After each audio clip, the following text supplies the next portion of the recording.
Kehidupan Siti Khadijah dan pernikahannya dengan Muhammad bin Abdullah. Siti Khadijah adalah putri Khuwailid bin Asad bin Abdul Uzza bin Qusay bin Kilab al-Qurasyiyah al-Asadiyah. Siti Khadijah dilahirkan di rumah yang mulia dan terhormat, pada tahun 68 sebelum Hijriah.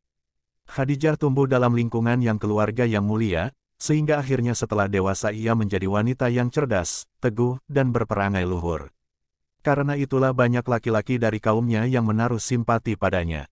Syekh Muhammad Husain Salamah menjelaskan bahwa Siti Khadijah, nasab dari jalur ayahnya bertemu dengan nasab Rasulullah pada kakeknya yang bernama Qusay. Dia menempati urutan kakek keempat bagi dirinya. Pada tahun 575 Masehi, Siti Khadijah ditinggalkan ibunya. 10 tahun kemudian ayahnya, Khuwailid, menyusul. Sepeninggal kedua orang tuanya, Khadijah dan saudara-saudaranya mewarisi kekayaannya. Kekayaan warisan menyimpan bahaya. Ia bisa menjadikan seseorang lebih senang tinggal di rumah dan hidup berfoya-foya. Bahaya ini sangat disadari Khadijah. Ia pun memutuskan untuk tidak menjadikan dirinya pengangguran. Kecerdasan dan kekuatan sikap yang dimiliki Khadijah mampu mengatasi godaan harta. Karenanya, Khadijah mengambil alih bisnis keluarga.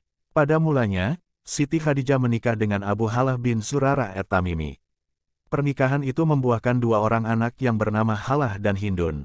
Tak lama kemudian suaminya meninggal dunia, dengan meninggalkan kekayaan yang banyak, juga jaringan perniagaan yang luas dan berkembang. Lalu Siti Khadijah menikah lagi untuk yang kedua dengan Atik bin Aid bin Abdullah al-Mahzumi.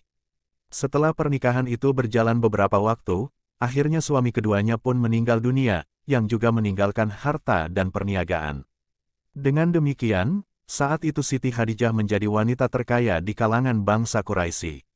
Karenanya, banyak pemuka dan bangsawan bangsa Quraisy yang melamarnya, mereka ingin menjadikan dirinya sebagai istri. Namun, Siti Khadijah menolak lamaran mereka dengan alasan bahwa perhatian Khadijah saat itu sedang tertuju hanya untuk mendidik anak-anaknya. Juga dimungkinkan karena, Khadijah merupakan saudagar kaya raya dan disegani sehingga ia sangat sibuk mengurus perniagaan. Siti Khadijah mempunyai saudara sepupu yang bernama Warakah bin Naufal. Beliau termasuk salah satu dari Hanif di Mekah. Ia adalah sanak keluarga Khadijah yang tertua. Ia mengutuk bangsa Arab yang menyembah patung dan melakukan penyimpangan dari kepercayaan nenek moyang mereka, Nabi Ibrahim dan Ismail. Para sejawatnya mengakui keberhasilan Siti Khadijah, ketika itu mereka memanggilnya Ratu Quraisy dan Ratu Mekah. Ia juga disebut sebagai Et-Tahirah, yaitu yang bersih dan suci. Nama Et-Tahirah itu diberikan oleh sesama bangsa Arab yang juga terkenal dengan kesombongan, keangkuhan, dan kebanggaannya sebagai laki-laki. Karenanya perilaku Khadijah benar-benar patut diteladani hingga ia menjadi terkenal di kalangan mereka. Pertama kali dalam sejarah bangsa Arab, seorang wanita diberi panggilan Ratu Mekah dan juga dijuluki Et-Tahirah. Orang-orang memanggil Khadijah dengan Ratu Mekah karena kekayaannya dan menyebut Khadijah dengan Et-Tahirah karena reputasinya yang tanpa cacat. Suatu ketika, Muhammad bekerja mengelola barang dagangan milik Siti Khadijah untuk dijual ke Syam bersama Maisyarah. Setibanya dari berdagang, Maisyarah menceritakan mengenai perjalanannya, mengenai keuntungan-keuntungannya, dan juga mengenai watak dan kepribadian Muhammad. Setelah mendengar dan melihat perangai manis, pekerti yang luhur, kejujuran, dan kemampuan yang dimiliki Muhammad, kian hari Khadijah semakin mengagumi sosok Muhammad. Selain kekaguman, muncul juga perasaan-perasaan cinta Khadijah kepada Muhammad. Tibalah hari suci itu, maka dengan mas kawin 20 ekor unta muda, Muhammad menikah dengan Siti Khadijah pada tahun 595 Masehi. Pernikahan itu berlangsung diwakili oleh paman Khadijah, Amr bin Asad. Sedangkan dari pihak keluarga Muhammad diwakili oleh Abu Talib dan Hamzah. Ketika menikah, Muhammad berusia 25 tahun, sedangkan Siti Khadijah berusia 40 tahun. Bagi keduanya, perbedaan usia yang terpaut cukup jauh dan harta kekayaan yang tidak sepadan di antara mereka, tidaklah menjadi masalah, karena mereka menikah dilandasi oleh cinta yang tulus, serta pengabdian kepada Allah. Dan, melalui pernikahan itu pula Allah telah memberikan keberkahan dan kemuliaan kepada mereka. Dari pernikahan itu, Allah menganugerahi mereka dengan beberapa orang anak, maka dari rahim Siti Khadijah lahirlah 6 orang anak keturunan Muhammad. Anak-anak itu terdiri dari 2 orang laki-laki dan 4 orang perempuan. Anak laki-laki mereka, Al-Qasim dan Abdullah Et-Tahir Et-Tayyib meninggal saat bayi. Kemudian, Empat anak perempuannya adalah Zainab, Ruqayyah, Ummi Kulsum, dan Fatimah Az-Zahra. Siti Khadijah mengasuh dan membimbing anak-anaknya dengan bijaksana, lembut, dan penuh kasih sayang, sehingga mereka pun setia dan hormat sekali kepada ibunya. Siti Khadijah dan kenabian Muhammad Shallallahu Alaihi Wasallam mendapatkan suaminya pulang dalam keadaan gemetaran. Terpancar dari raut wajahnya kekhawatiran dan ketakutan yang sangat besar. Selimuti aku, seru Rasulullah Shallallahu Alaihi Wasallam kepada istrinya. Demi melihat kondisi yang seperti itu, tidaklah membuat Khadijah menjadi panik. Kemudian diselimuti dan dicoba untuk menenangkan perasaan suaminya. Rasul pun segera menceritakan pada istrinya, kini tanpa disadarinya, tahulah ia bahwa suaminya adalah utusan Allah Subhanahu wa Ta'ala. Dengan tenang dan lemah lembut, Khadijah berkata, "Wahai putra pamanku, demi Allah, dia tidak akan menghinakanmu selama-lamanya.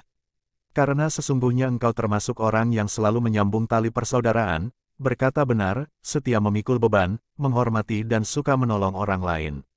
Tutur kata manis dari sang istri menjadikan beliau lebih percaya diri dan tenang. "Khadijah, sungguh mulia akhlakmu."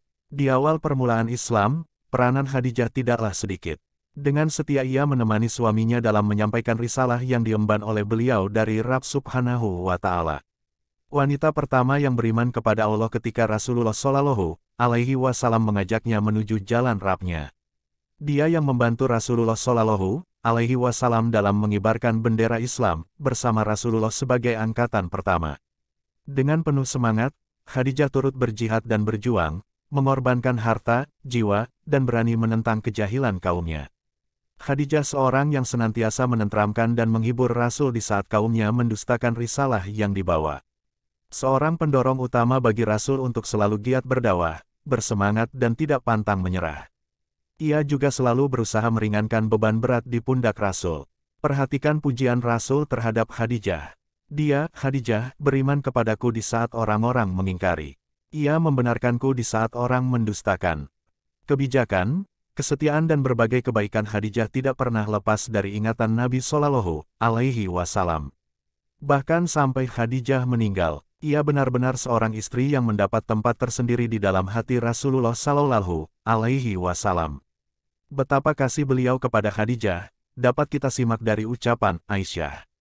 "Belum pernah aku cemburu terhadap istri-istri Nabi Shallallahu Alaihi Wasallam sebagaimana cemburuku pada Khadijah.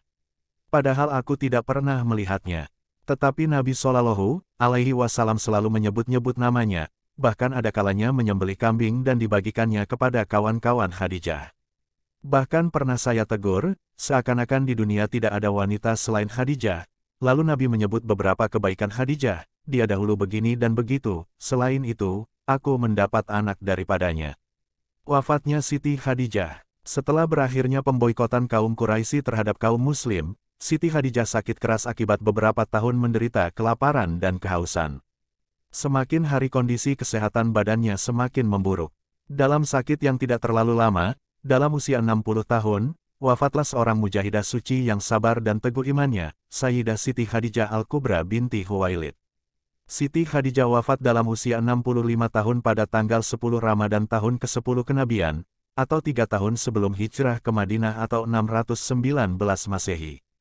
Ketika itu, usia Rasulullah sekitar 50 tahun.